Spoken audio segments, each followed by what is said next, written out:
'tis the witching hour of night. Orbed is the moon and bright, and the stars they glisten, glisten, seeming with bright eyes to listen. For what listen they? For a song or for a charm?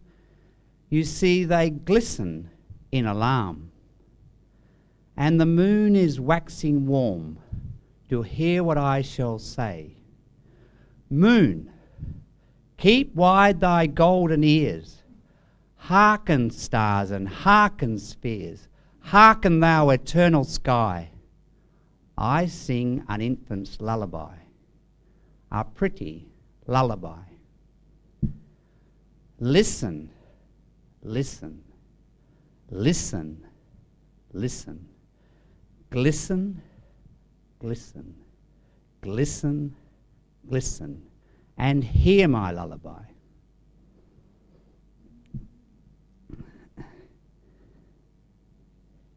That's right, that's right.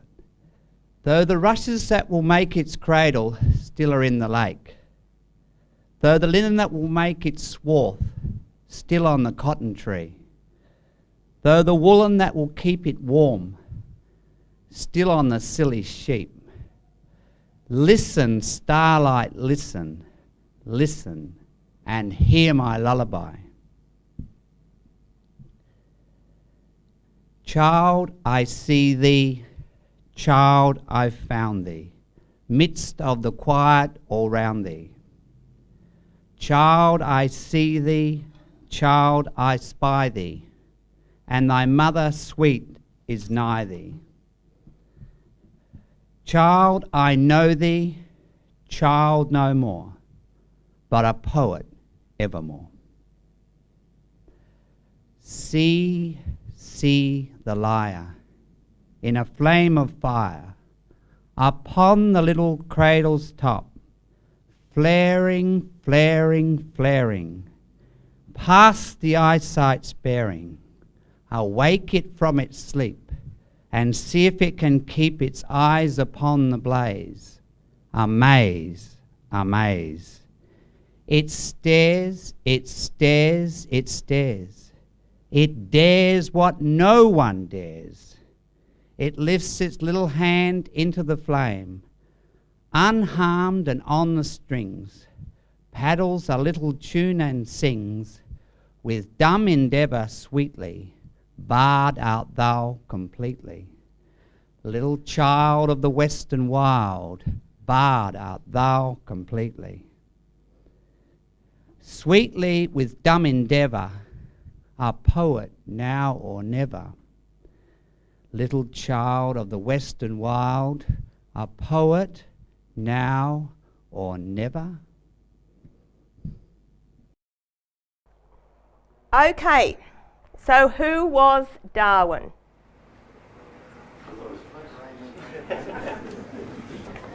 Okay, well, who was Charles Darwin? What's he renowned for? Can anyone tell me? Right, anything else?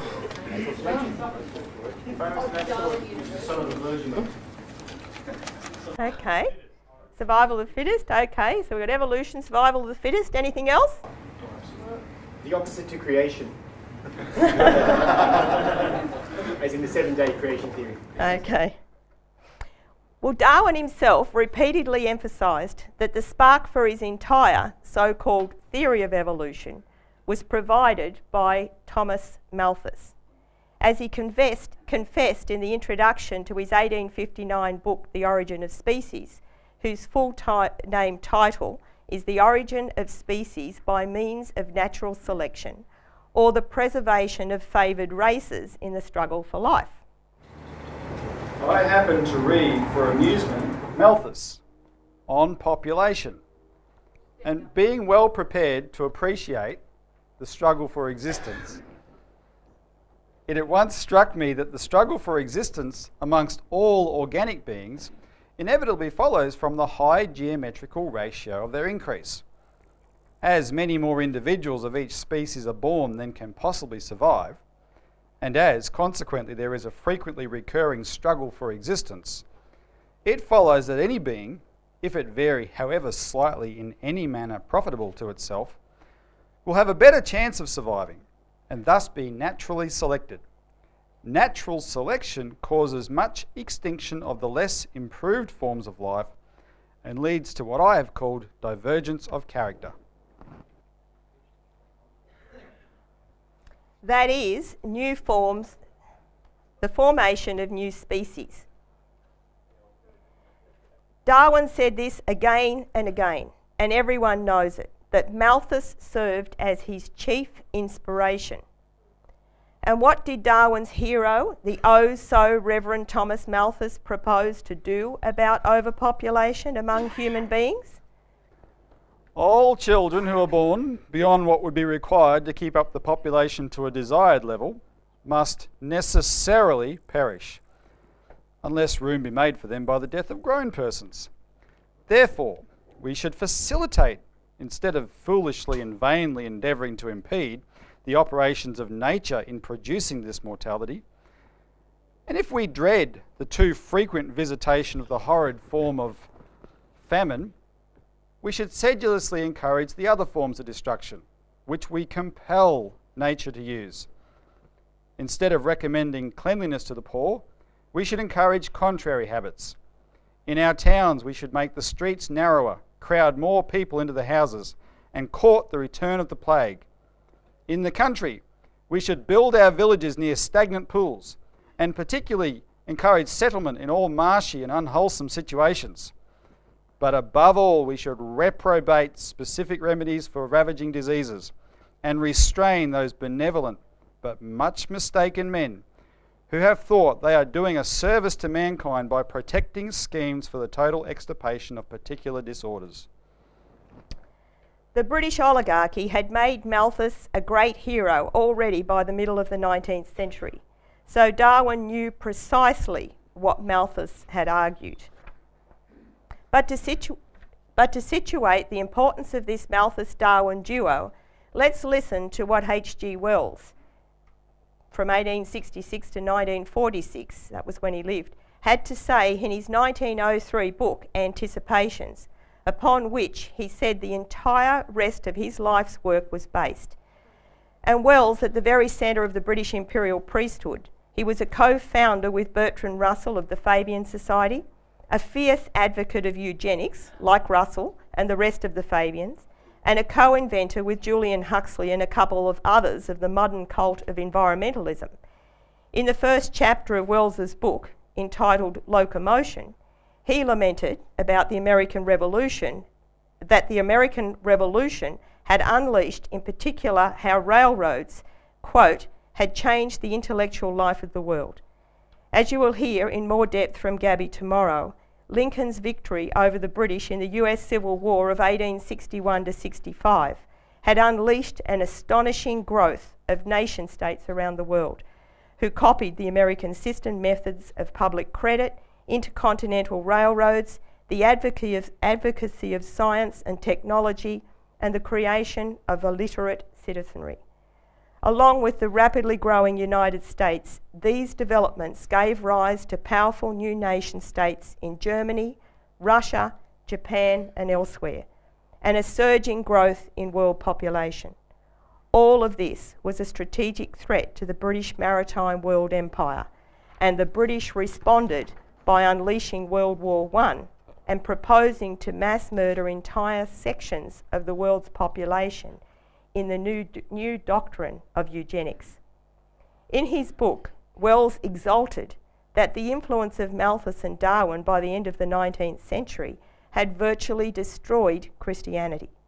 The ideas of this duo, said Wells, will form the basis for the ethical reconstruction of mankind, and they had become pervasive enough even then to usher in what Wells called, quote, the New Republic, as the foundation for the coming world state, i.e., the total triumph of the British Empire worldwide through globalisation and the global governance of green fascism. Now, so far as the intellectual life of the world goes, This present time is essentially the opening phase of a period of ethical reconstruction, a reconstruction of which the new republic will possess the matured result. Throughout the 19th century, there has been such a shattering and recasting of fundamental ideas, of the preliminaries to ethical propositions, as the world has never seen before. This breaking down and rooting out of almost all the cardinal assumptions on which the minds of the 18th century dwelt securely is a process akin to, but independent of, the development of mechanism, whose consequences we have traced. The first chapter in the history of this intellectual development, its definite and formal opening, coincides with the opening of the 19th century and the publication of Malthus's essay on population. Malthus is one of those cardinal figures in intellectual history who state definitely for all times things apparent enough after their formulation but never effectively conceded before. He brought clearly and emphatically into the sphere of discussion a vitally important issue that had always been shirked and tabooed heretofore: the fundamental fact that the main mass of the business of human life centres about reproduction. Probably no more shattering book than the essay on population has ever been, or ever will be, written. It made as clear as daylight that all forms of social reconstruction, all dreams of earthly golden ages, must be either futile or insincere or both, until the problems of human increase were manfully faced. And Wells emphasised Malthus begat Darwin, and also Alfred Wallace, who supposedly co-discovered evolution with Darwin, and who also based his discovery of evolution on Malthus.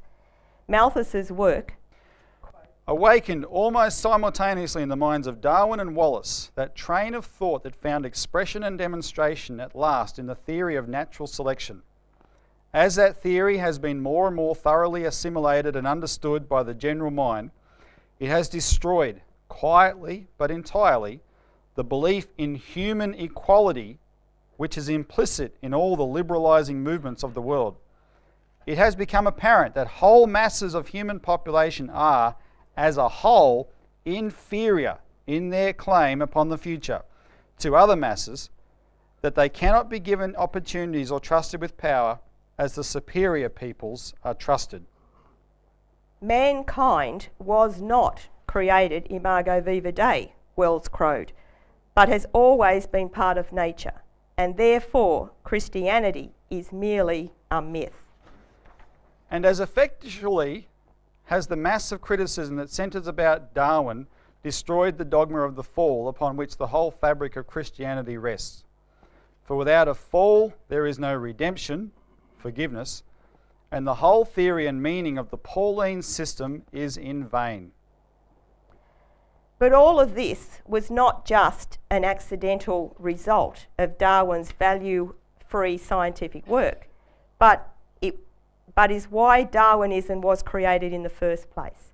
Darwinism was no theory, but a witting project of a cultural warfare to take the Christ out of Christianity, to wipe out Christianity both in Britain and worldwide, to secure British imperial rule. Darwin's theory was a war launched against both the Creator and the reality that individual men and women are created imago Dei, in the image of God. That is, if they choose to, they can participate in God by virtue of their reason.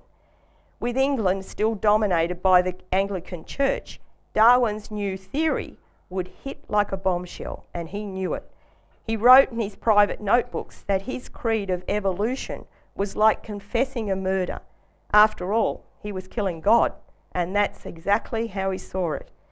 That was why he left a note for his wife with his preliminary 1844 essay on natural selection, instructing her to publish it, quote, in case of my sudden death. But why he didn't dare publish it until others had laid some preliminary groundwork. But what about eugenics? Was that just an accidental outcome of Darwinism? If you've read even a few of the endless books written about Darwin, as I've unfortunately had to do, you quickly discover that there's a big debate about whether Darwin accidentally gave birth to eugenics or to social Darwinism, the supposedly inevitable struggle of groups of people or nations against each other. But when you look into Darwin just a little bit, including what he himself actually wrote, it is astounding that anyone could ever maintain that Darwin did not push eugenics, because it pervaded his work right from the early days of his voyage to Australia, when he wrote in chapter 19 of his book, The Voyage of the Beagle, quote, "The varieties of man seem to act on each other in the same way as different species of animals, the strong always extirpating the weaker," unquote. It was also implicit in his first book, The Origin of Species by Means of Natural Selection, or the preservation of the favoured races in the struggle for life. Note the subtitle. When he had to be a bit cautious given the cultural environment of the time, but in his second major book, his 1871, The Descent of Man and Selection in the Relation to Sex, he came out of the closet and wholeheartedly endorsed the founding fathers of eugenics, his first cousin, Sir Francis Galton, together with other raving eugenicists. In his second book, where he extended his conclusions about natural selection in the animal kingdom to mankind, he cited the work of 3 authorities upon whom he relied implicitly. I have hitherto only considered the advancement of man from a semi-human condition to that of the modern savage. But some remarks on the action of natural selection on civilised nations may be worth adding. This subject has been ably discussed by Mr. W.R. Gregg and previously by Mr. Wallace and Mr. Galton. Most of my remarks are taken from those 3 authors. His cousin Galton, of course, officially founded the science of eugenics, even coining its name from a Greek term meaning well-born, and already in 1869 had written a book, Hereditary Genius, which argued that mental qualities are biologically inherited, that the white race is the biologically best endowed to dominate the world, that the English are the cream of the white race, and that the Darwin family itself is living proof of this principle. That last one is pretty funny when you consider that the Darwin clan, both then and now, are a bunch of real fruitcakes. Upon reading the book, Darwin wrote to Galton, quote, "I do not think I have ever in all my life read anything more interesting and original. I congratulate you on producing what I am convinced will prove a memorable work," unquote. As for W.R. Gregg, a rabid free trader, he is often considered the co-founder of eugenics with Galton. Gregg was already notorious for his 1851 book, The Creed of Christendom, in which he attacked the New Testament as, quote, "the foundation of doctrines repugnant to natural feeling or to common sense," unquote. In the words of a contemporary writing not long after his death, Gregg, quote, "was one of the chief assailants of the Christian faith in his day." Based on eugenics, Gregg demanded that the British Empire rule the globe. Britain, he said, quote, "owes her worldwide domination and the wide diffusion of her race over the globe to a daring and persistent energy with which no other variety of mankind is so largely endowed. At all events, it is the strongest and the fittest who must prevail, multiply and spread, and become in the largest measure the progenitors of future nations," unquote. Darwin approvingly quoted Gregg on eugenics in his 1871 book, The Descent, typified by the following quote, which despite protests, he kept in later editions. A most important obstacle in civilised countries to an increase to the number of men of a superior class has been that the very poor and reckless almost invariably marry early. Those who marry early produce many more children. Thus, the reckless, degraded and often vicious members of society tend to increase at a quicker rate. Or as Mr. Gregg put the case, quote, "the careless, squalid, unaspiring Irishman multiplies like rabbits. The frugal, foreseeing, self-respecting, ambitious Scot, stern in his morality, spiritual in his faith, passes his best years in struggle and in celibacy, marries late and leaves few behind him. Given a land originally peopled by 1,000 Saxons, i.e. Scots, and 1,000 Celts, i.e. Irish, and in a dozen generations, 5/6 of the population would be Celts, but 5/6 of the property, of the power, of the intellect would belong to the 1/6 of Saxons that remained. In the eternal struggle for existence, it would be the inferior and less favoured race that had prevailed, and prevailed by virtue of its faults. And what to do about this alarming situation? Darwin parroted Malthus. With savages, the weak in body or mind are soon eliminated, and those that survive commonly exhibit a vigorous state of health.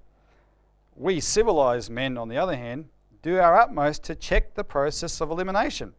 We build asylums for the imbecile, the maimed and the sick. We institute poor laws, and our medical men exert their utmost skill to save the life of everyone to the last moment.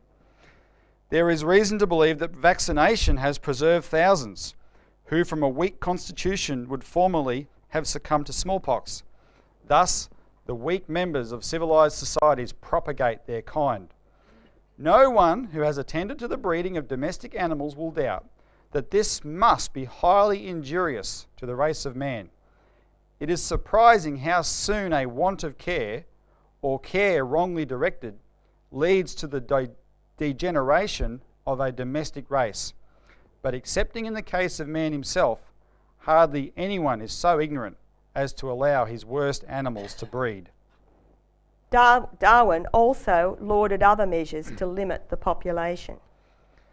The greater death rates of infants in the poorest classes is also very important, as well as the greater mortality from various diseases of the inhabitants of the crowded and miserable houses at all ages. Yet even those are not sufficient. Quote, Malthus has discussed those several checks, like wars, famines, etc., but he does not lay stress enough on what is probably the most important of all, namely infanticide, especially of female infants, and the habit of procuring abortion. Licentiousness may also be added to the foregoing checks. Trumpeting eugenics outright, Darwin proclaimed that different races have different mental faculties. Moreover, parroting both John Locke and W.R. Gregg, Darwin championed the rich over the poor in the struggle for survival, because the rich possessed property. Man accumulates property and bequeaths it to his children, so that the children of the rich have an advantage over the poor in the race for success, independently of bodily or mental superiority. But the inheritance of property by itself is very far from an evil, for without the accumulation of capital, the arts could not progress, and it is chiefly through their power that the civilised races have extended, and are now everywhere extending their range, so as to take the place of the lower races. So how in the world could anyone argue that it is unclear whether Darwin really intended eugenics? He was blatant, as was his bulldog Thomas Huxley, as was Darwin's entire family. Bulldog Huxley continually wailed that overpopulation was destined to be the world's gravest problem, and even tried to establish a population question association to solve this true riddle of the Sphinx of history, while Huxley's prize student H.G. Wells and Henry Fairfield Osborn became two of the most notorious eugenicists of the 20th century, and his grandson, Sir Julian Huxley, served as the long-time president of the British Eugenics Society, including, of course, when he co-founded the WWF with Prince Philip and Prince Bernard in 1961. As for Darwin's own family, his eldest son, Major Leonard Darwin, was president of the British Eugenics Education Society from its founding in 1911 until 1928, and its honorary president until his death in 1943. Leonard also chaired the first International Eugenics Congress in 1912, while Darwin's two other sons, George Howard and Horace, were both members of the Cambridge Eugenics Society, and Howard's son Charles Galton Darwin was Life Fellow of the Eugenics Society and its Vice President in 1939 and President from 1953 to 59. A real nice bunch. It's enough to make you agree with the eugenicists that degeneracy does indeed run in families. So this so-called debate over whether Darwin intended to push eugenics is as much a fraud as Darwin himself, because Darwin, a neurotic hypochondriac who rarely left his house, was not a man but a project, a witting project, a figurehead for the cultural warfare run top-down by the Privy Council of the British Crown, one of whose members was Darwin's bulldog, Huxley. The British East India Company was also part of this, and its network of salons and front groups, and the elite men's clubs of London, including the X-Club of so-called scientists, which Huxley founded to ram through Darwinism. That's who created Darwinism. Darwin himself discovered nothing and took all the key axioms of his so-called theory of evolution from others. In fact, he wrote in amazement at the end of his life that a person with such a modest intellect as himself could have had such a dramatic impact on history. Well, he got one thing right anyway. Even the very notion of evolution which he supposedly invented had already been proposed by others. His grandfather, Erasmus Darwin, for instance, had proposed common descent in his 1794 book Zoonomia, while Darwin's famous Tree of Life diagram to show common descent, with all species being derived from one or a handful of original primitive species, had already been published in a less elaborate form in a famous 1845 book, Vestiges of Creation. As for the idea that one species evolves into another species due to small changes in individuals within a species, that idea of transmutation of species was put forward by French naturalist Jean-Baptiste Lamarck in his famous 1809 book, Philosophie zoologique. The theory of natural selection, the presumed engine of evolution, had been presented to the Royal Society in 1813 by Dr. William Charles Wells, who fled America for England at the outbreak of the American Revolution, while one Patrick Matthews in 1831 had also propounded natural selection in a published book. But more important than the particulars of Darwin's supposed discoveries was the method he trumpeted as being responsible for them.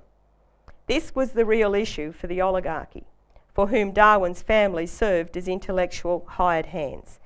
His grandfather had been an intimate of Lord Shelburne's personal secretary Joseph Priestley. Priestley was the founder of Unitarianism. Darwin's brother Erasmus was a member of the Apostles, the elite Cambridge secret society, and Darwin himself was a Cambridge man.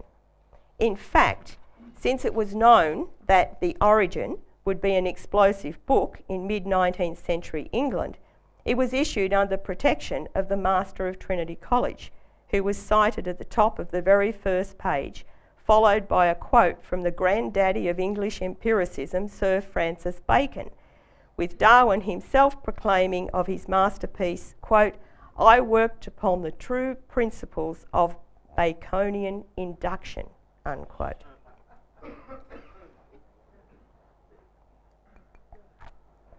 So Darwin followed Bacon's swinish method in collecting, numbering and recording zillions of types of animals and plant life, which is how his books got so fat that no one could read them.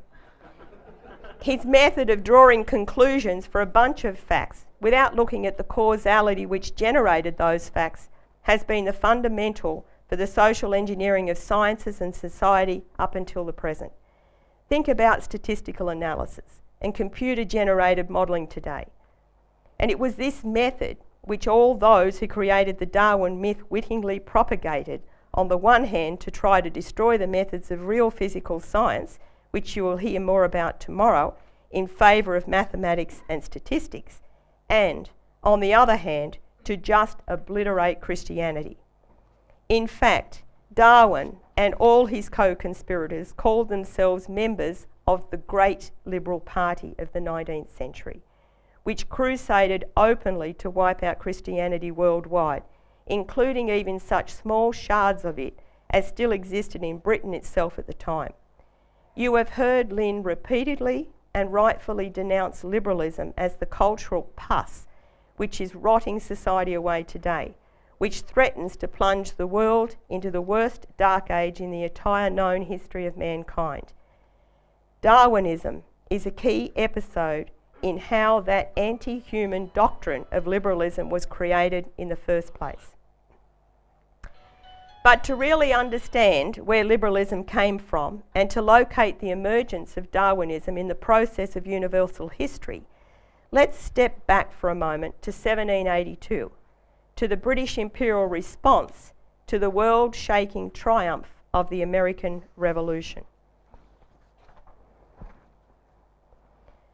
With the assistance of the French fleet, an army under command of the 22-year-old Marquis de Lafayette, the American revolutionaries secured the final surrender of the mighty British Empire at the Battle of Yorktown, Virginia in 1781. The following year, William Petty Fitzmaurice, better known as the second Earl of Shelburne, Lord Shelburne for short, came to power as Prime Minister of Britain for less than even a year. But in that brief time, he launched a series of ideological and institutional reforms of the British Empire which has shaped that empire and world history right down to today, including, by the way, personally overseeing every step of the founding of Australia as we documented in our Australian New Citizen. These projects included a reform of the British East India Company to bring it under the rule of the Privy Council, a council dominated by Shelburne. The launching of the BEIC into the greatest dope-pushing enterprise in world history, making opium the single largest item in world trade by the early 1830s. The founding of the British Foreign Office and modern British intelligence under his protégé Jeremy Bentham. The launching of the new doctrine of free trade, by which he intended to ultimately reconquer the United States and to destroy France, among other intended victims. The splitting up of the wartime alliance among Russia, France, Spain, and factions in Holland, which were crucial to securing the American Revolution, and a multifaceted cultural warfare aimed at fundamentally reforming Britain itself, in particular the Anglican Church and Cambridge and Oxford, Britain's two major universities. So who is this man that he could launch all these and other far-reaching schemes? Shelburne was the largest landholder in Ireland, one of the richest men in Britain, and the great-grandson of Sir William Petty, the former private secretary to the Venetian stooge Thomas Hobbes, and the chief statistician for Oliver Cromwell's genocide in Ireland, for which Petty invented the concept of political arithmetic, measuring all social processes through statistics. Shelburne had been the right-hand man to William Pitt, the elder, the Prime Minister and hero of the 7 Years' War of 1756 to 63, which first secured British imperial world rule, and Shelburne emerged as the uncrowned king of the British East India Company at its conclusion. He held huge stock in the BEIC himself, while two of the very top bosses of the BEIC sat in Parliament in his personal interest. They were Lawrence Sullivan, the frequent chairman of the BEIC over decades, whose mansion in London just happened to be located next to that of the Venetian ambassador, Sir Francis Baring, head of the Barings Bank, known as the Bank of the Venetians in the late 18th century, and one of the so-called Six Powers of Europe at the Treaty of Vienna in 1815, along with Britain, France, Russia, Prussia, and the Austro-Hungarian Empire. 19th century British Prime Minister Disraeli, who was himself the grandson of a Venetian merchant who had moved to England after 1783, once reflected on Shelburne's vast power and the reach of his intelligence service throughout Europe. Disraeli called Shelburne one of the great suppressed figures of English history and said that without understanding Shelburne, you can't understand the decades-long prime ministership of William Pitt the Younger, who, except for a couple of years, was Prime Minister from 1783 until his death in 1806. Pitt the Younger was Shelburne's protege. Disraeli emphasised that nor could you understand many of the other chief events of Britain and European history, including the French Revolution of 1789, largely directed from Shelburne's own estate at Bowood outside London. Shelburne sponsored the work of 4 individuals in particular, whose dogma became the Bibles of British imperial policy. Adam Smith, whom Shelburne had assigned to write The Wealth of Nations as a weapon of British imperial warfare, following upon Smith's earlier work, The Theory of Moral Sentiments, which denied the existence of human creativity and instructed mankind to live by pleasure and pain alone.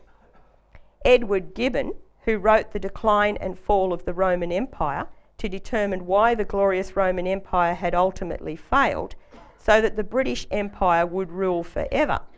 Shelburne had first assigned the task to Smith, but Gibbon took it over and determined that Rome fell because of the rise of Christianity. Shelburne also, by the by, assigned his private secretary Joseph Priestley to found the Unitarian Church, a straightforward relaunching of the Venetian cult of the Socinians, to launch bitter warfare against the doctrine of the Trinity. Jeremy Bentham, author of the Philosophus Calculus, the arithmetic calculation of pleasure and pain to determine all human actions, who also wrote In Defence of Usury and In Defence of Pederasty, and Parson Thomas Malthus, who was, along with Smith, the founder of the entire modern doctrine of British political economy. Although each and all of these were crucial in founding modern liberalism, I will zero in on Charles Darwin's hero, the very reverend genocidalist Thomas Malthus. Malthus is famous for his 1798 book, an essay on the principle of population as it affects the future improvement of society, with remarks on the speculations of Mr. Godwin, M. Condorcet, and other writers, known in short as the Essays on Population, the same which H.G. Wells was so fond of, and which every man and his dog cites knowingly, but which almost nobody has ever actually read, just with the same thing with Darwin's tomes. Because of the war Britain had launched against France in 1793, by the mid-1790s Britain was suffering a deep depression. Food riots were common, and rioters even attacked the King's Own Carriage in 1795. Subsidising the poor was costing a lot of money, even with the miserably inadequate welfare system of the day known as the Poor Laws. So Shelburne's stooge, Prime Minister William Pitt, asked Malthus to write a tract to justify cancelling those laws. More importantly, Shelburne and Pitt assigned him to attack the deeper principles of humanity, those upon which the United States had been founded, in particular those of the general welfare and the right to life, liberty and the pursuit of happiness, which principles still had an enormous influence in Europe, even in Britain itself, and certainly with the Irish next door, who had militarily defeated the British in 1782. As for population policy itself, Malthus plagiarised his major arguments from the Venetian priest Gaia Maria Ortez. Ortez had written a book attacking Benjamin Franklin's beautiful 1751 pamphlet of Observations on the Increase of Mankind, in which Franklin had foreseen and welcomed a doubling of the American population every 25 years, a terrifying prospect to the Venetians and their British protégés. Malthus took his sanctity of the property argument from another Venetian agent, John Locke, while his views on the public good are straight out of Bernard Mandeville's Fable of the Bees, that the only pathway to public virtue, that is the public good, is through untrammelled individual private vice. Ortez, who himself had been trained by another Venetian-run priest, who was the custodian of Galileo's papers, argued that population grows geometrically, but food supplies only grow arithmetically. Typical statistical hocus pocus, conjured up out of the blue with no proof. In fact, all of human history had proved precisely the opposite. So Malthus argued, the larger the population, the more the misery, and that therefore genocide is God's will.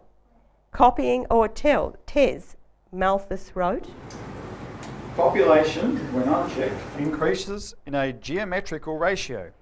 Subsistence increases only in an arithmetical ratio.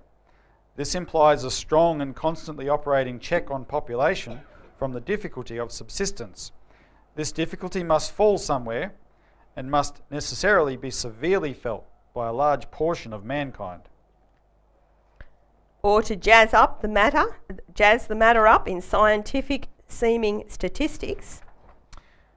Taking the population of the world at any number, 1,000 millions for instance, the human species would increase in the ration of 1, 2, 4, 8, 16, 32, 64, 128, 256, 512, etc.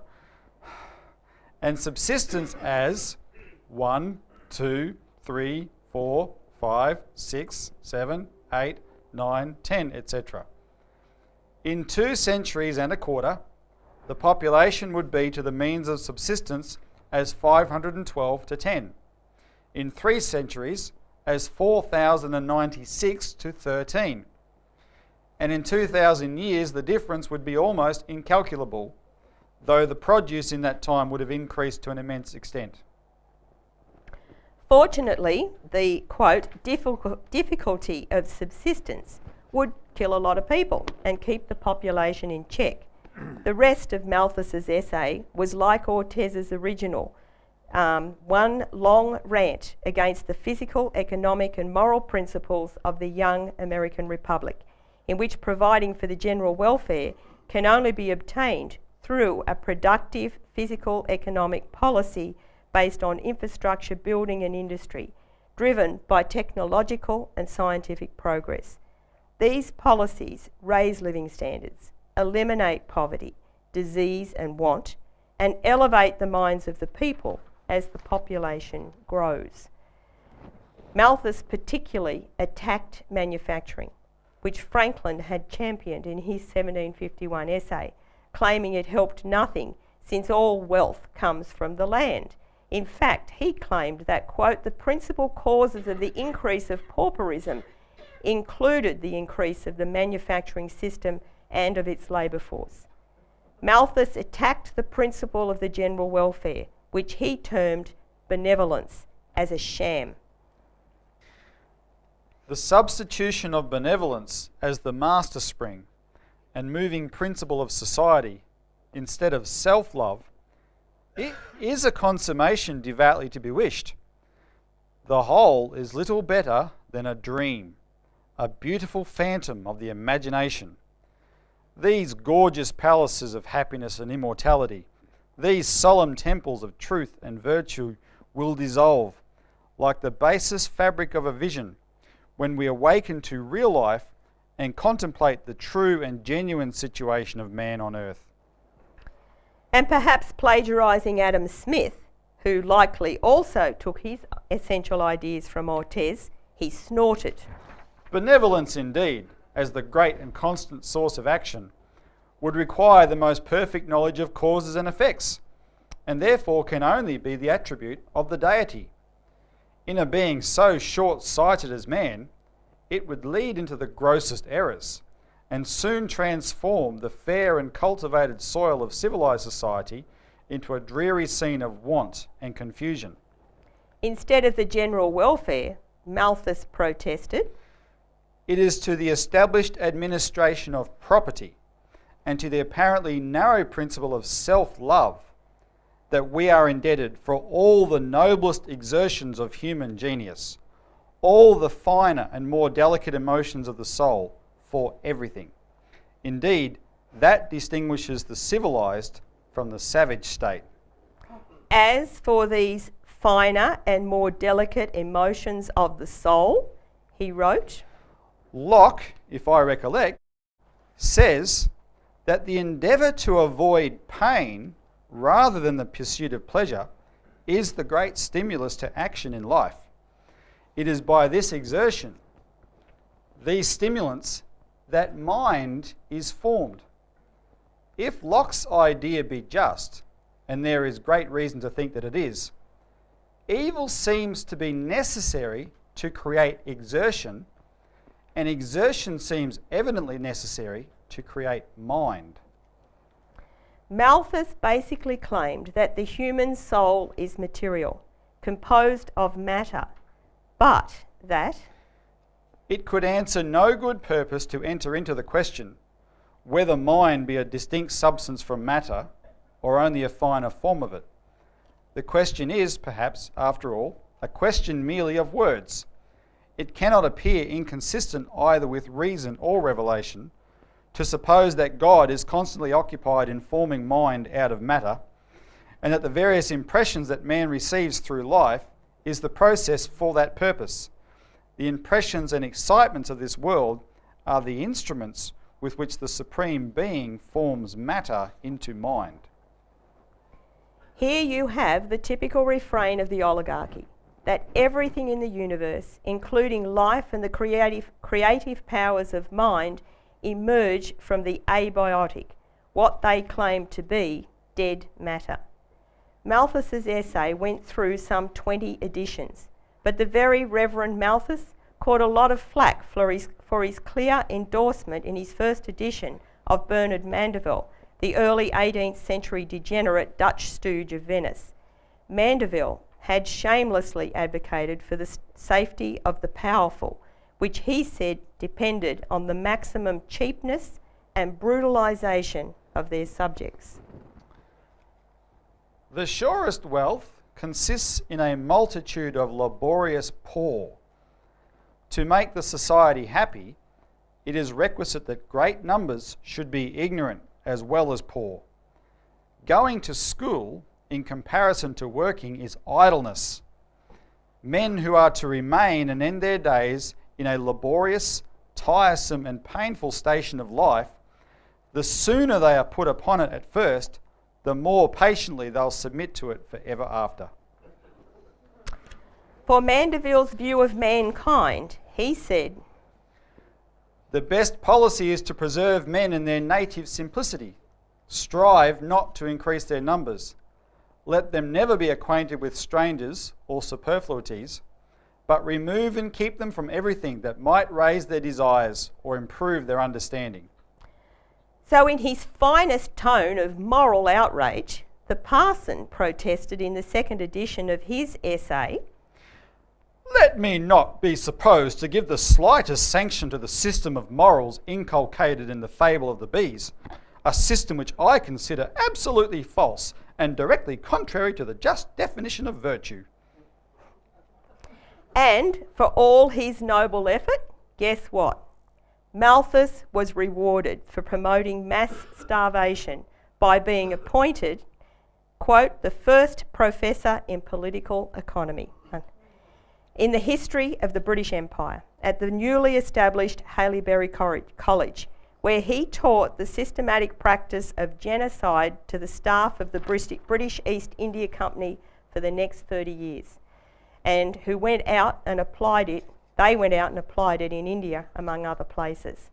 So that's the reward. He should have got the Nobel Prize as well.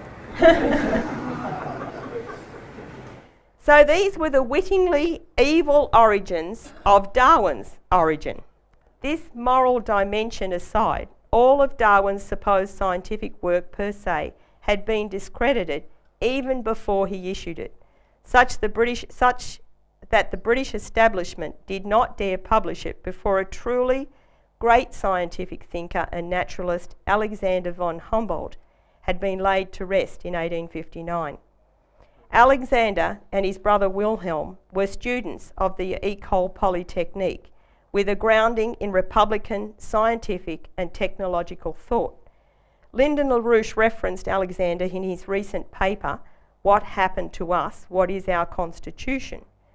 LaRouche stressed that it was the work of Humboldt, Lejeune Dirichlet and Bernard Riemann that created a revolution in physical science in the first half of the 19th century, the same scientific revolution in which Louis Pasteur, the Curies, Einstein, Planck and Vernadsky after him made tremendous contributions to scientific discovery well into the 20th century. And it was these scientific thinkers whose ideas were being attacked through positivism, empiricism, agnosticism, or good old-fashioned Aristotelianism. Unlike Darwin, Humboldt, who lived from 1769 till 1859, was a true scientific genius. He was the master of dozens of scientific principles, and at the time recognised internationally as the acknowledged authority on nature, as well as being an ardent supporter of the young American Republic.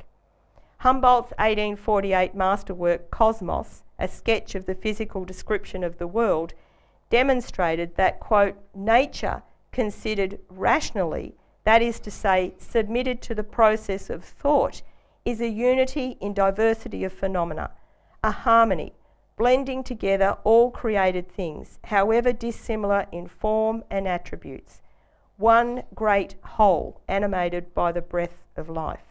The most important result of a rational inquiry into nature is therefore to establish the unity and harmony of this stupendous mass of force and matter, unquote. In other words, there are knowable physical principles, including the fundamental principle of life itself, which guides the upward development of creation, as opposed to a presumed random interaction of individual particles leading downward to equilibrium. Humboldt's Cosmos was received with universal acclaim, outselling all books other than the Bible in his native Germany, and was immediately translated into 9 other languages.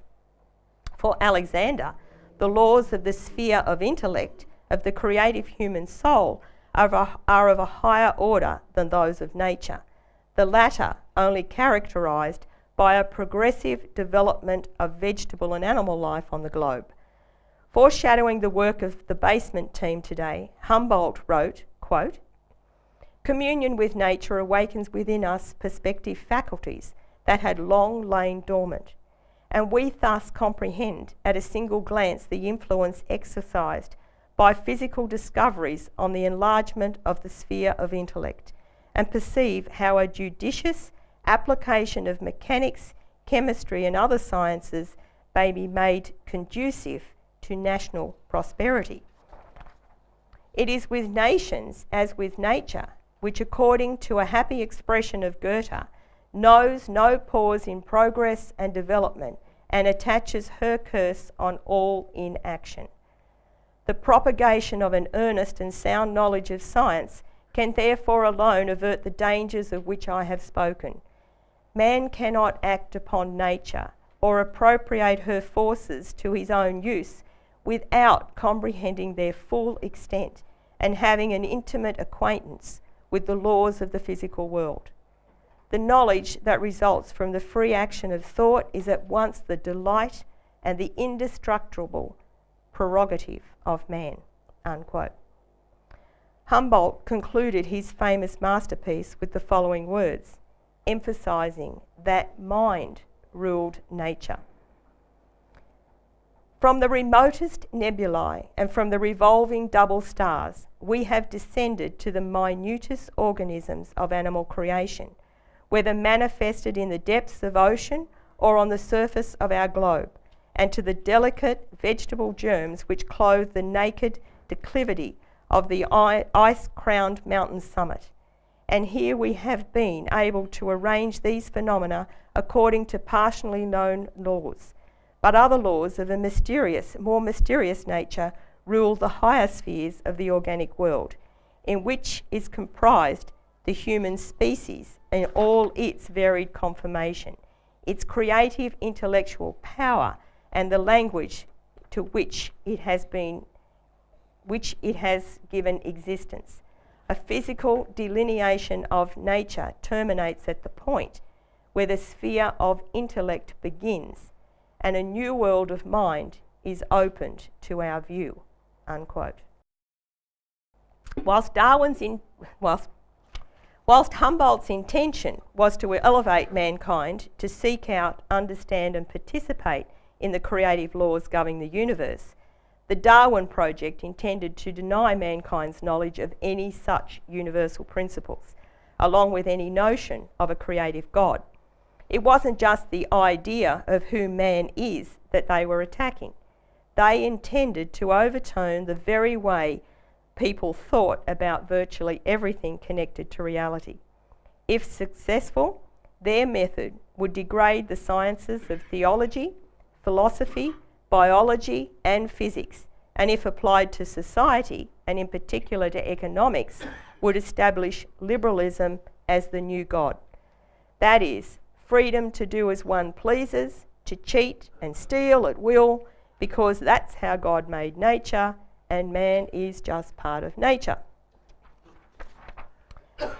The Darwin project was fundamental to the empire's agenda, but it was less the work of Darwin than of his two lifelong associates, the social scientist Herbert Spencer and Thomas H. Huxley, the man who invented the term agnosticism as part of his war against the Creator. Not surprisingly, both Spencer and Huxley were pathetic personalities themselves. Spencer was so neurotic that, like Darwin, he rarely dared appear in public and was a hypochondriac who consumed heavy doses of the BEIC's opium for his endless array of never-diagnosed ills. He was beset by constant mental aberrations, which he called the mischief, and would wear earplugs to avoid excitement, particularly when in danger of losing an argument. Huxley suffered from depression most of his life, for which he also periodically took big doses of opium, and his family was riddled with insanity. Like Darwin, Spencer and Huxley were members of the networks set up by the BEIC and Privy Council to remould the cultural, scientific and religious philosophy in England. It was Spencer who helped engineer Darwin's thoughts, while Huxley, who declared himself to be Darwin's bulldog, became the mouth organ for the new science of evolution. Herbert Spencer was one of the most famous philosophers of the 19th century. 1 million copies of his works were sold in numerous languages. Darwin worshipped Spencer and wrote that he, quote, will be looked at as by far the greatest living philosopher in England, perhaps equal to any that have lived, unquote. Spencer, even more than Darwin himself, is recognised as the inventor of social Darwinism, the application of Darwin's supposed discoveries of nature to human society. He was a disciple of the BEIC's intelligence chief, John Stuart Mill, an employee of The Economist magazine, which the BEIC set up to propagandise for free trade, and the man who coined the term survival of the fittest. For an arch right-winger, he had some curious friends. Fabian Society founder Beatrice Webb began life as his private secretary. She was his intimate friend throughout his life and then served as the executor of his estate when he died. So much for the difference between the left and the right of the British Empire. Spencer maintained that man's only knowledge comes through his senses. Observations and statistics provide the only proof explanation of what is happening. He said mankind couldn't possibly know actual reality or the divine, and he relentlessly attacked Christianity as being the impiety of the pious. There were no universal principles or dynamic, but only statistical probabilities. Because, quote, those complex influences underlying the higher orders of natural phenomena work in subordination to the law of probabilities. Spencer was so obsessed with statistics that he named his 1851 book formulating social Darwinism Social Statics, and he seized on the fraudulent second law of thermodynamics of Rudolf Clausius and Lord Kelvin as the basis of his ideas of nature and society. Spencer preached that the universe is entropic, winding down. He said that there is, quote, persistent force, which constantly acts upon the unshaped, unformed matter, causing it to become separated, differentiated, and more complex over time. That is, his theory of evolution, and that this force runs out when the interactions of matter reach an equilibrium. He applied this so-called law to both the physics of inanimate particles and to human society, under the title, The Law of Equal Freedom. Similarly, among the units of a society, an unbalanced force tends to produce political change in the relations of individuals, and the tendency to change can cease only when individuals cease to aggress on each other's spheres of action, only when there is maintained that law of equal freedom, which it is the purpose of social statics to enforce in all its consequences. This law of equal freedom gives birth to the moral law that all human beings must have equal freedom to cheat, steal, and speculate, and this anarchy will converge on the desired equilibrium. The injunctions of the moral law, as now interpreted, coincide with and anticipate those of political economy. Political economy teaches that restrictions upon commerce are detrimental. The moral law denounces them as wrong. Political economy says it is good that speculators should be allowed to operate on the food markets as they see well. The law of equal freedom, contrary to the current notion, holds them justified in doing this and condemns all interferences with them as inequitable. Penalties upon usury are provided by political economy to be injurious. By the law of equal freedom, they are prohibited as involving an infringement of rights. In another section of Social Statics, he propounds eugenics outright. Natural selection, he says, is a result of the continuance of the old predatory instinct, which has served civilization by clearing the earth of inferior races of men. The forces which are working out the great scheme of perfect happiness, taking no account of incidental suffering, exterminate such sections of mankind as stand in their way, with the same sternness that they exterminate beasts of prey and herds of useless ruminants. Now let's look at the other driver of the Darwin Project, Thomas Huxley, the grandfather of Prince Philip's WWF co-founder Julian Huxley, and the personal mentor of H.G. Wells, whom Huxley proclaimed to be one of his two or three best students ever. But to introduce Darwin's bulldog, it is revealing to look first at the particularly kooky Belgian referenced earlier by Nolene, Adolphe Quetelet. Quetelet was a statistician, a disciple of the French Newton Pierre-Simon Laplace, who believed, quote, all the effects of nature are only mathematical results of a small number of immutable laws, unquote. It was Quetelet who insisted that statistical laws be applied to human society to create what he called a social physics, which Herbert Spencer basically copied and renamed social statics.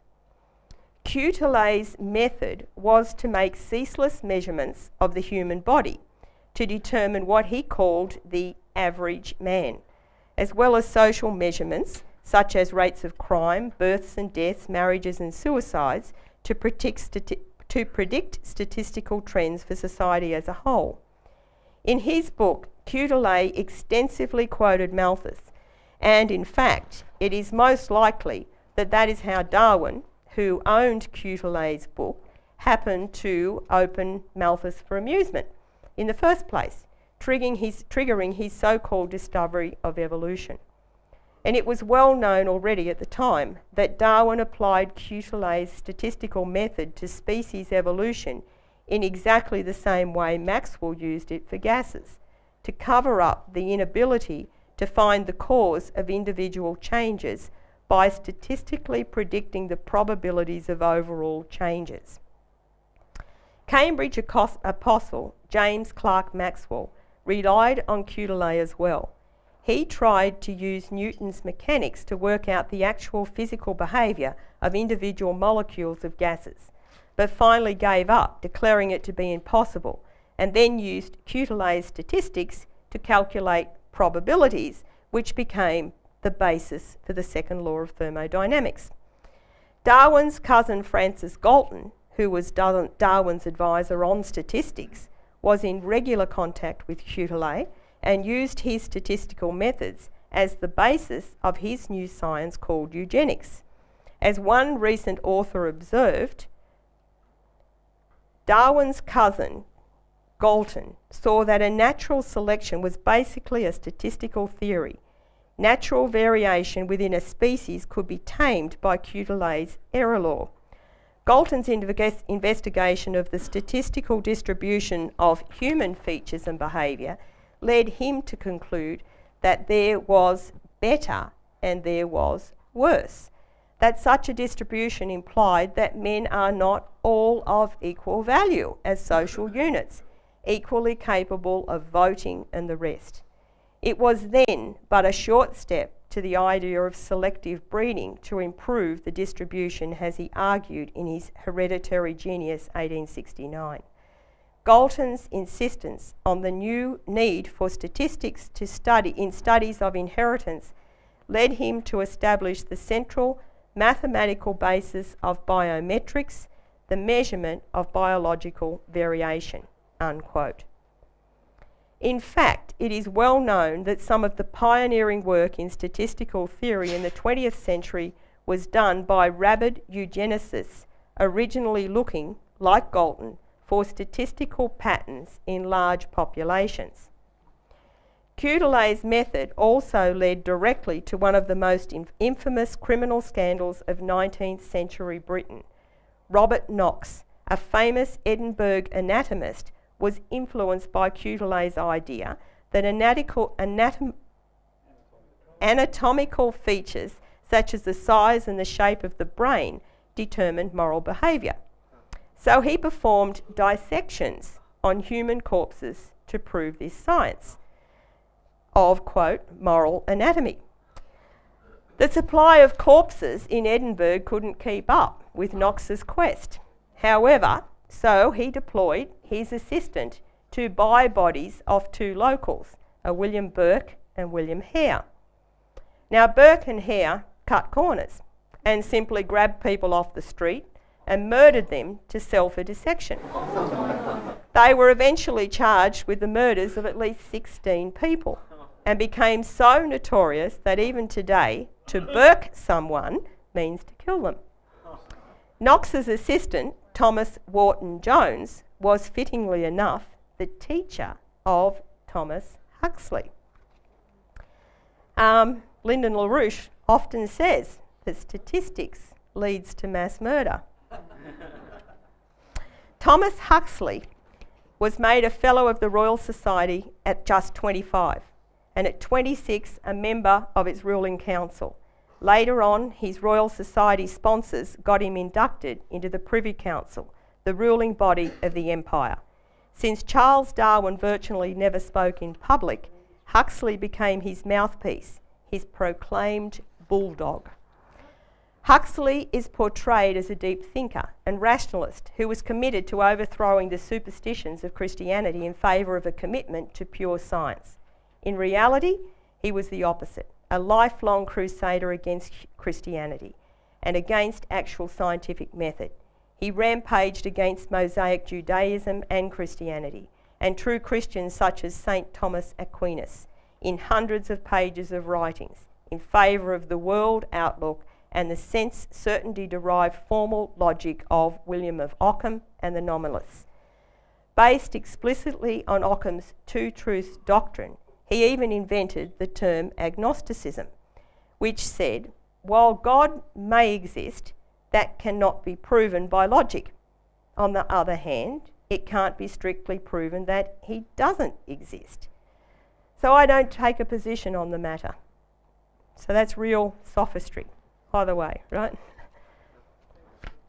Huxley was a leading figure in the so-called working men's movement, founded by the apostles in the 1850s, a precursor of the Fabian Society.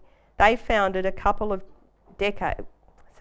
Huxley was a leading figure in the so-called working men's movement, founded by the apostles in the 1850s, a precursor of the Fabian Society they founded a couple of decades later. Huxley gave evening lectures on Darwinism and modern scientific method to these early Trinity College-spawned socialists.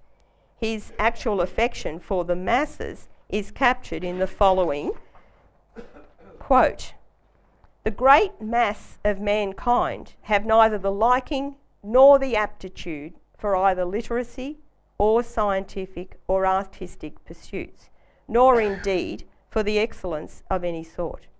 In any case," he said, "the great mass was doomed to Malthusian poverty due to overpopulation. What profits is to the human Prometheus," he demanded, "if the vulture of pauperism is eternally to tear his very vitals?" Unquote. He issued a compilation of his working man's lectures in an 1863 book, Man's Place in Nature, to attack the traditional Christian notion of Genesis 1:28, that man is made in the image of the Creator, Imago Dei, and that man's purpose is to continue God's creative work, Capax Dei. Huxley took up two major arguments in that book. First, he argued that all life originated in the non-living, and second, that the only true scientific method was induction-deduction, based on sense certainty. On the first point, in his third lecture, the method by which the causes of the present and past conditions of organic nature are to be discovered, the origination of living beings, Huxley argued that there is no real difference between living and non-living matter. Thus we come to the conclusion, strange at first sight, that the matter constituting the living world is identical with that which forms the inorganic world. And not less true it is that, remarkable as are the powers, or, in other words, as are the forces which are exerted by living beings, yet all these forces are either identical with those which exist in the inorganic world, or they are convertible into them. I mean in just the same sense as the researchers of physical philosophers have shown that heat is convertible into electricity, that electricity is convertible into magnetism, magnetism into mechanical force or chemical force, and any one of them with the other, each being measurable in terms of the other. Even so, I say, that great law is applicable to the living world. So that we come to the broad conclusion that not only as to living matter itself, but as to the forces that matter exerts, there is a close relationship between the organic and the inorganic world, the difference between them arising from the diverse combination and disposition of identical forces, and not from any primary diversity, so far as we can see. Pasteur's work forced Huxley to ostensibly deny spontaneous generation. So he said that while that of course doesn't happen these days, it is indeed how life started in the beginning, thus denying the whole point, the principal difference between the abiotic and the biotic. For instance, he gave a lecture in 1870 while he was president of the British Association for the Advancement of Science, entitled Biogenesis or Abiogenesis. In that, he cited Pasteur approvingly, but then said, "If it were given to me to look beyond the abyss of geologically recorded time, I should expect to be a witness of the evolution of living protoplasm from not living matter." His buddy Darwin clearly agreed with him. In February 1870, the year before his second book, The Descent of Man, was released, Darwin had written a letter to his good friend Joseph Hooker suggesting that the original spark of life may have begun in, quote, a warm little pond with all sorts of ammonia and phosphoric salts, lights, heat, electricity, etc. present, so that a protein compound was chemically formed ready to undergo still more complex changes. But, unquote. But Huxley reserved his real passion for the question of scientific method, his conception of the nature of man. He argued that whereas many people say that the method of scientific empiricist thinking started with Sir Francis Bacon, on the contrary, it would be entirely wrong to suppose that the methods of modern scientific inquiry originated with him or with his age. They originated with the first man, whoever he was, and indeed existed long before him. For many of the essential processes of reasoning are exerted by the higher order of brutes as completely and effectively as by ourselves. And these essential processes of reasoning are induction-deduction based on the same kind of sense perception as the average man uses in his daily life. For instance, in drawing a universal conclusion that all hard and green apples are sour by tasting a few of them. In science, we do the same thing. For instance, if you let go your grasp of an article you may have in your hand, it will immediately fall to the ground. That is a very common verification of one of the best established laws of nature, that of gravitation. The method by which men of science establish the existence of that law is exactly the same as that by which we have established the trivial proposition about the sourness of hard and green apples. So much, then, by way of proof that the method of establishing laws in science is exactly the same as that pursued in common life. Although with his working man's cover Huxley polemicised for good old common sense, his knowledge of the real issues went much deeper.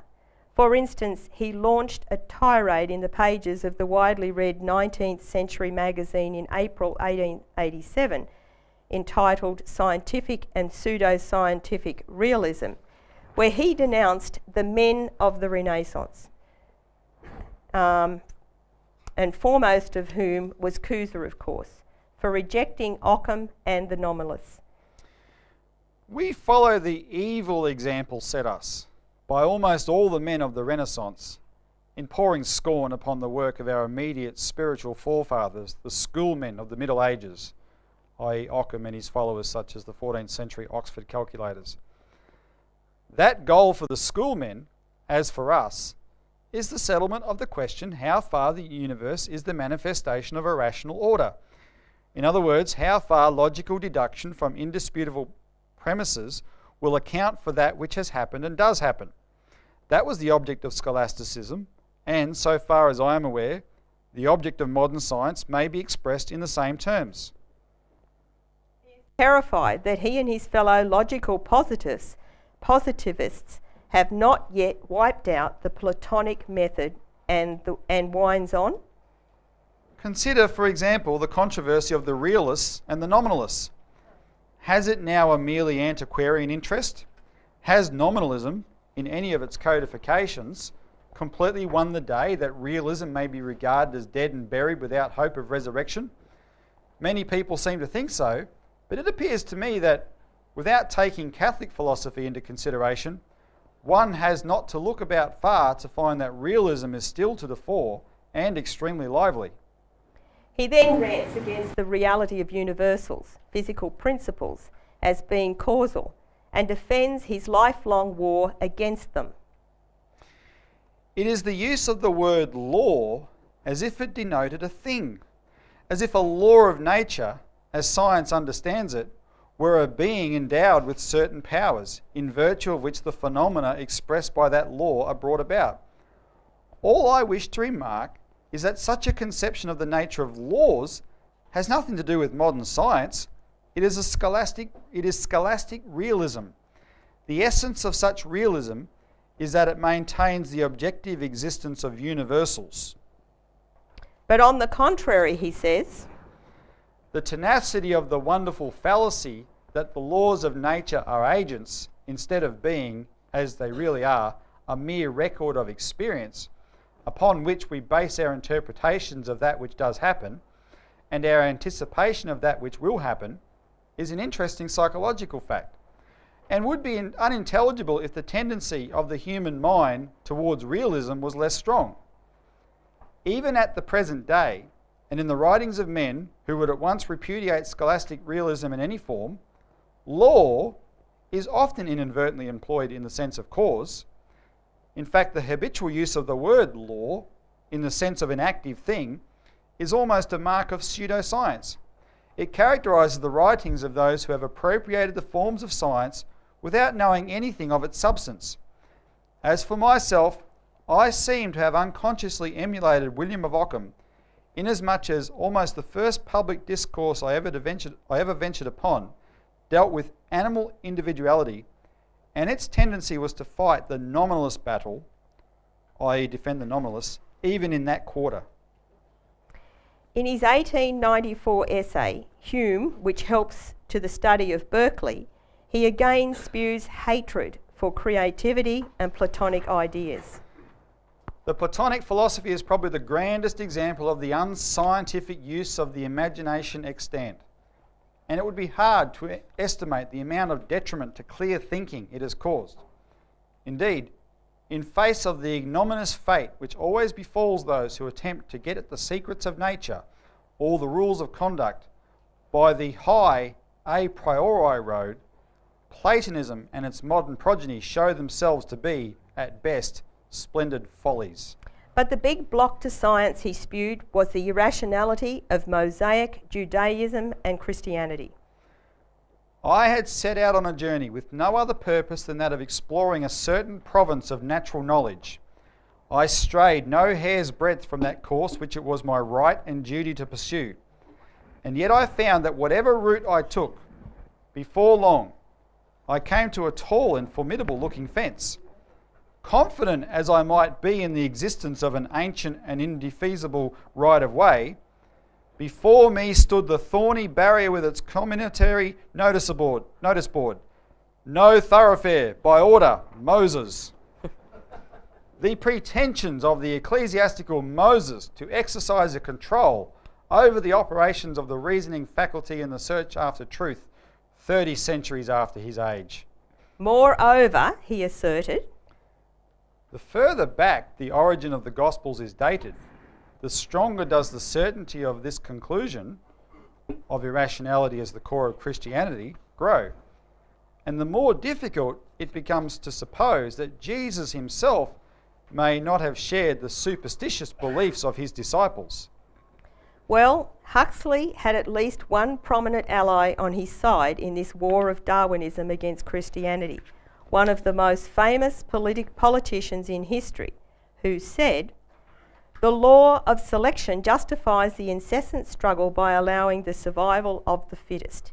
Christianity is a rebellion against natural law, a protest against nature." Does anyone want to tell me who that was? Adolf Hitler. Adolf Hitler, that's right. So these were the two men, Spencer and Huxley, who drove the Darwin project. But given that British society was still largely dominated by the Anglican Church at the time Darwin's Origin of Species was issued in 1859, half of all the graduates of Oxford and Cambridge, for instance, became parsons. The British East India Company circles had a lot of work to do to make it the ruling ideology of first Britain itself and then of the whole British Empire. We have done a lot of research on the BEIC's network of exclusive men's clubs in London and how they promoted Darwinism, which I don't have time to go through here. Rather, I will just mention one of them, and by no means the most influential one. So you get a sense of how this worked, also because it was founded by Huxley himself to ram his Ockhamite religion through as the dominant method of not only science in Britain, but of the thinking of society as a whole. Huxley called a meeting of 7 of his best mates and co-thinkers on November 3rd, 1864, at the St George Hotel in London. Joined by a 9th one the following month, they called themselves the X Club and were carefully chosen so as to represent all fields of science. Though not formally a member, Sir Francis Galton, the founder of eugenics and president of the British Association for the Advancement of Science the previous year, was very close to several of the X Club and a sometimes guest for their dinners. All the X's were partisans of Darwin. All but one were members of the Royal Society, and most importantly, all were rabid opponents of the Christian conception of Imago Dei. All were self-described members of the great Liberal Party of Britain, followers of the East India Company's Jeremy Bentham and John Stuart Mill. According to a very useful history of the X's, quote, "The X Club can be regarded as the cabinet of a Liberal Party in science. Its policies were to advance research, to reform the public images of science, and to disseminate science and scientific attitudes in society. From 1860 to 1890, it was influential. It was the party in power between 1870 and 1885. Under the leadership of the X Club, science became central to English culture," unquote. With the appropriate overtones of the Jacobin dictatorship known as the Committee of Public Safety, which emerged during Lord Shelburne's French Revolution to send hundreds or thousands of people to the guillotine, this historian concluded, quote, "The X Club, which represented all branches of science, might be called a Committee of Public Safety for Science," unquote. Indeed, they referred to themselves as such. Their proclaimed devotion to science and progress was belied by the fact that most or all of them were devotees of the 2 men in particular, Herbert Spencer and another agent of the BEIC, Thomas Carlyle, a personal protege of John Stuart Mill and the messiah of the new Dark Age. Carlyle called openly for the destruction of all industrial society and a return to feudalism, where, yes, the lord could torture or kill his serfs, but that was a much more noble existence than how the modern serfs were degraded to the culture of industrialism. His fellow New Age enthusiast, the art critic John Ruskin, who spent much of his time in Venice, is the acknowledged father of today's global warming. He wrote a book entitled The Plague Wind of the 19th Century, which argued that the fumes unleashed by industrialism were changing the very atmosphere itself on a large scale. With the backing of all the elite clubs, many of which were dominated by the apostles, over the next 3 decades, the X Club pro-feudal maniacs took over most of the top positions in British science and reshaped the ruling culture of Britain itself. They dominated the Royal Society as well as most of the top institutions running educational policy in Britain, including the numerous parliamentary committees whistled up to ram through reform. As just one example among dozens, Huxley himself chaired the London School Board, which set elementary educational policy for the rest of the country and which the London Times declared to be the most powerful body outside of Parliament. And there's plenty more I could say, but these are the basics of the fraud of Darwinism, Darwin's evolution. So now let's look at the real evolution, process of evolution. Contrary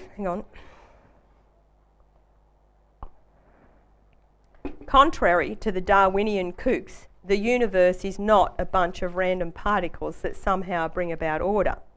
It's neither chaotic nor unknowable, as these Darwinists claim. Every aspect of the universe is creative, and that's not just a Christian belief, it's a scientific truth. If something can't be scientifically proven, then in reality it simply is a belief.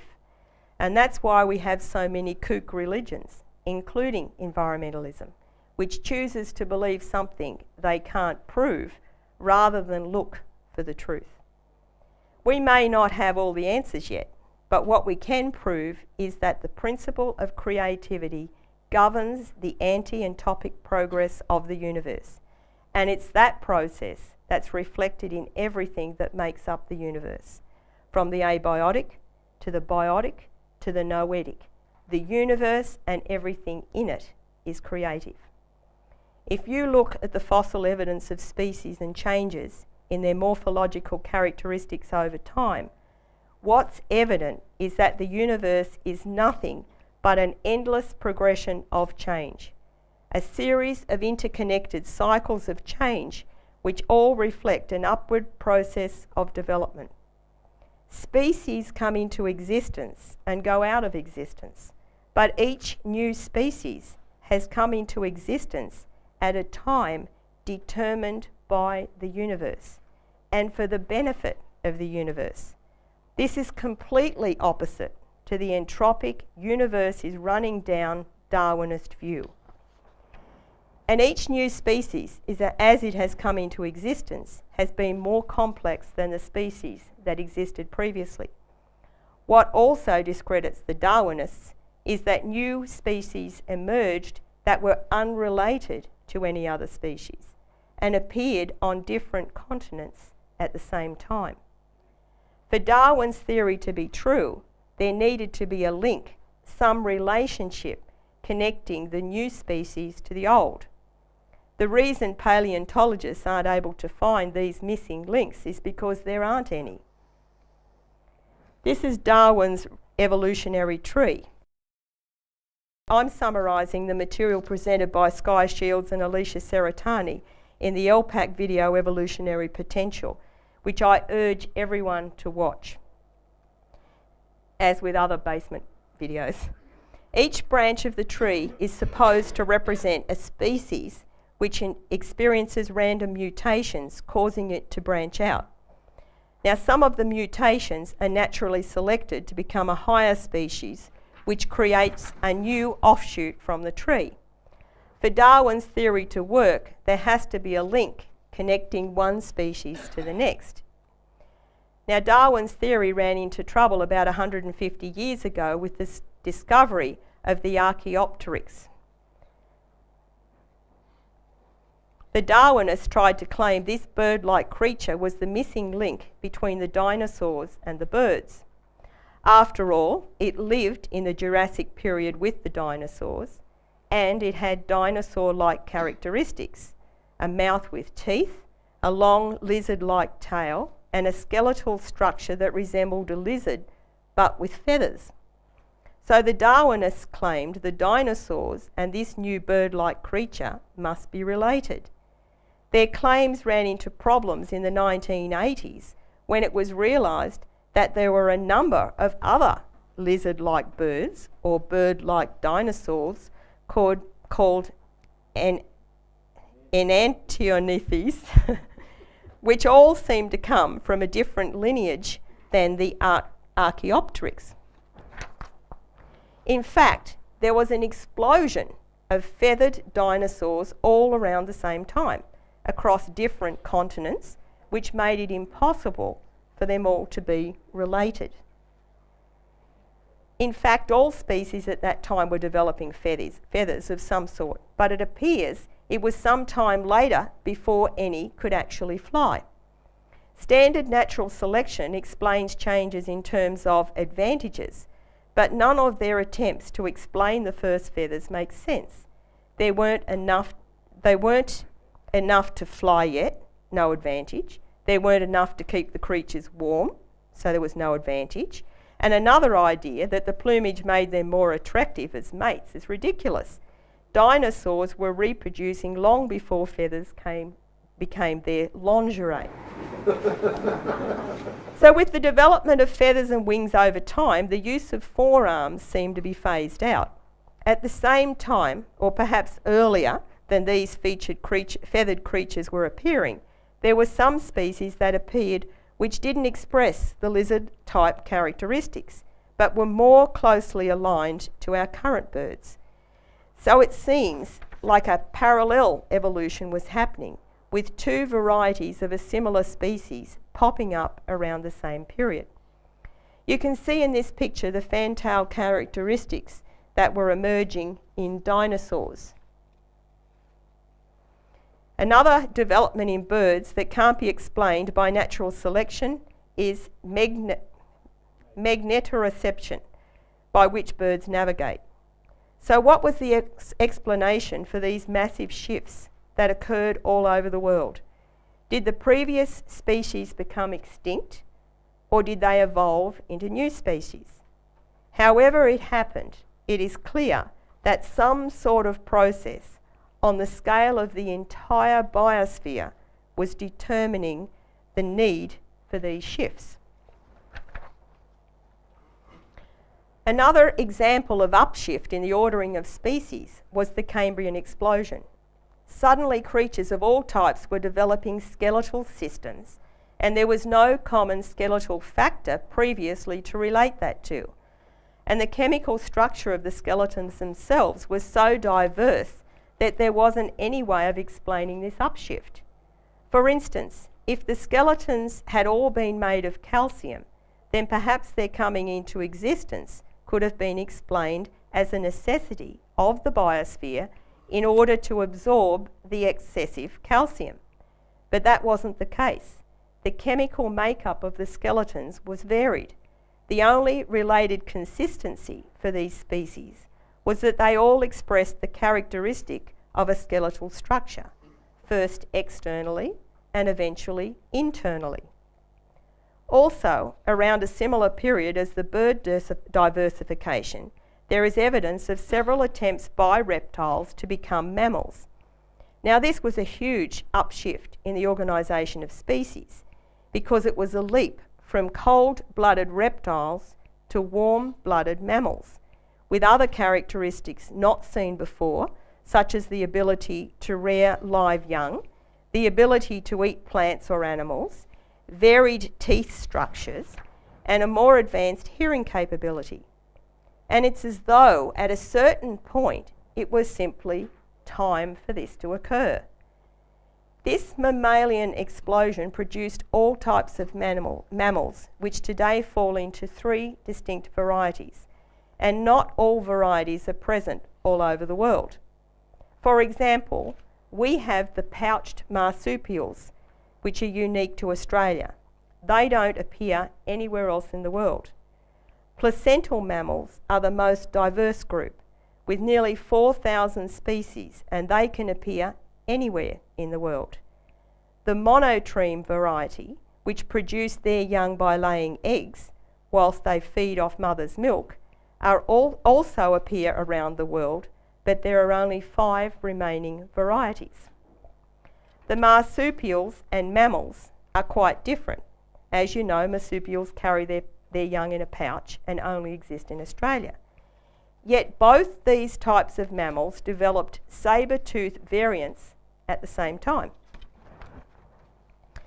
Even more amazing is, if you look at a chart of modern mammals and compare that to a chart of modern marsupials, what you see is the various varieties that have developed within each type of mammal, and each type has similar varieties.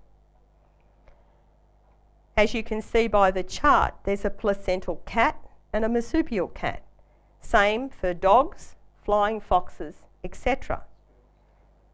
Flying squirrels, etc. This parallel evolution is a characteristic of development in all living organisms. When it comes to man, the promoted idea of man, thanks to Darwin, was that man is simply a higher form of animal. This chart depicting the evolution of man from a monkey, I'm sure everyone has seen at some time. Now, this imperial view of man claimed that prior to the development of Homo sapiens, that is modern man, Neanderthal man fitted somewhere in that lineup, as did Cro-Magnon man. However, investigations into their habitats and morphological analysis showed that Neanderthal man and Cro-Magnon man were contemporary, and also that they couldn't have been related. This is where the ugly face of British imperial control over science emerges, to crush any idea that mankind's characteristic is creative, or creativity. The British paleontologists concocted the lie to say that Neanderthal man was inferior and therefore was naturally selected for extinction. All the evidence about Neanderthal man shows real human creativity, such as his capability for making tools. But that is squashed to support the theory that Cro-Magnon man was the fittest to survive.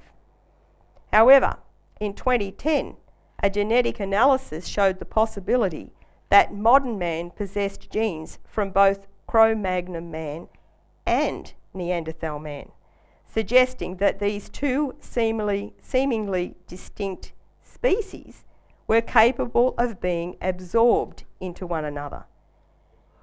Now, this meant that rather than these species being selected by their fitness for either extinction or survival, they converged into a more complex, better organised state of mankind, which we know as modern man.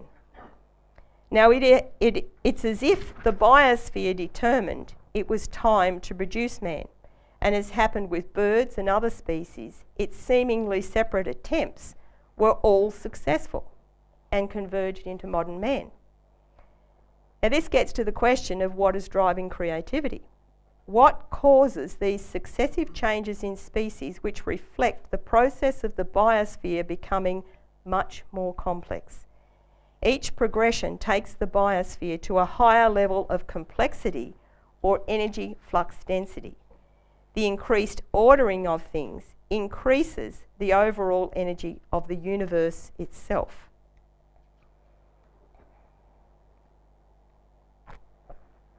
There are two galactic cycles that influence our solar system and therefore Earth. One, a 62 million year cycle, and the other, 145 million years. Tectonic and other cycles on Earth are connected to activity within our solar system, such as the sun's increased solar flare activity and cosmic radiation emitted from the sun, nebulae and supernovas. It's highly likely that the mass extinctions of species shown in the fossil record are caused by this activity. In turn, the extinctions occur in cycles which correspond with the 62 million year cycle, when our solar system moves up and down through the plane of our galaxy. And the larger 145 million year cycle corresponds to a proposed motion of our solar system around the galaxy and through the spiral arms of the galaxy. As the solar system traverses through the galaxy, absorbing fluctuating cosmic ray fluxes and experiencing variations in gravitational forces, those changes become dynamic factors in the self-development of the biosphere on Earth. An example of this dynamic self-developing biosphere is the creation of the ozone layer. The original single-cell organisms that lived in the Earth's oceans photosynthesized sunlight and produced oxygen as a byproduct. The oceans then were saturated with soluble iron, which bonded chemically with the oxygen to form insoluble iron oxide, which sank to the ocean floor and over millions of years built up iron deposits. This process fluctuated because periodically the soluble iron would be depleted by the oxygen bonding, and the photosynthesizing single-celled organisms would die off because the build-up of the very oxygen they were producing as a byproduct of photosynthesis was deadly for them. When tides, upwellings, undersea volcanoes and other events increased the iron levels again, the bonding process would once again lay down another iron deposit. Over time, this led to the emergence of multi-celled cyanobacteria that could tolerate high levels of oxygen to take over from the single-celled organisms. As the oxygen levels in the oceans increased or continued to increase, oxygen started to rise up from the oceans into the atmosphere. In the atmosphere, the oxygen molecules underwent a chemical reaction with cosmic rays to form ozone, which provided a layer of protection from the sun's most harmful ultraviolet rays. In turn, this allowed the emergence of new species that wouldn't have been able to exist without the protection of the ozone layer, including eventually the emergence of species from the ocean and onto the land. What's fascinating about this process is its dynamic, not mechanical. Every event is determined by and in turn determines the biosphere as a whole. In turn, the biosphere is inseparable from the solar system, the galaxy and the universe as a whole. Look at the example of the incredible mass Australian Precambrian Cambrian impact structure, dated at 540 million years ago. This was the most massive meteor impact in the Earth's history, and it hit right here in Australia, leaving a total impact zone over 2,000 kilometres wide. Chinese scientists attributed the impact itself to the enhanced gravitational forces caused by the position of the solar system, which was inside the spiral arm of the Milky Way galaxy at the time. Other experts point to this event being the trigger for the Cambrian explosion.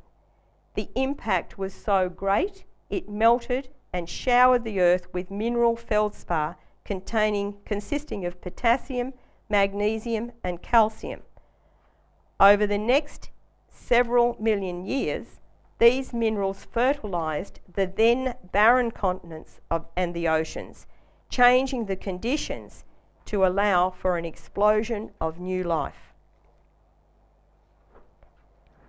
The last mid-plane crossing of the galaxy arm by the solar system was around 65 million years ago. This crossing relates to the period when all of these changes I've mentioned occurred. The extinction of the dinosaurs, the shift from reptiles to mammals, and flying birds as opposed to winged reptiles.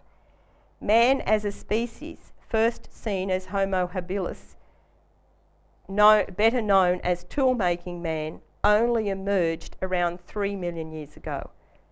Now, morphologically, he doesn't resemble what we know as modern man. However, he did express the characteristic which is unique to man, our ability to organise lower phase spaces. The fact he could make tools showed he was creative, an expression of both cognition and reason. He had a reason to make tools and then applied his mind to make that happen. No other species expresses this characteristic. All species express the creative principle which drives this upward progression, but only mankind is willfully creative, our defining quality which reflects the Creator himself.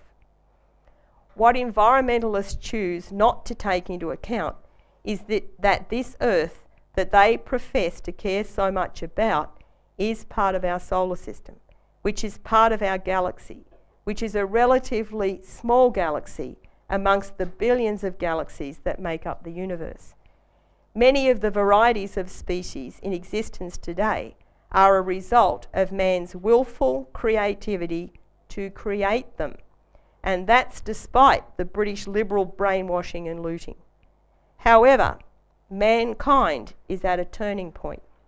Our role is to recruit people to be useful participants of the human species, because that's what the universe expects from us. If you think about it, mankind came into existence for the benefit of the universe, to improve the complexity of the universe, which we do through the discovery and development of those physical principles that govern the universe. If we continue to tolerate liberalism and turn our backs on our responsibility to the universe, then we most likely will find ourselves sharing a future with the dinosaurs. Thank you.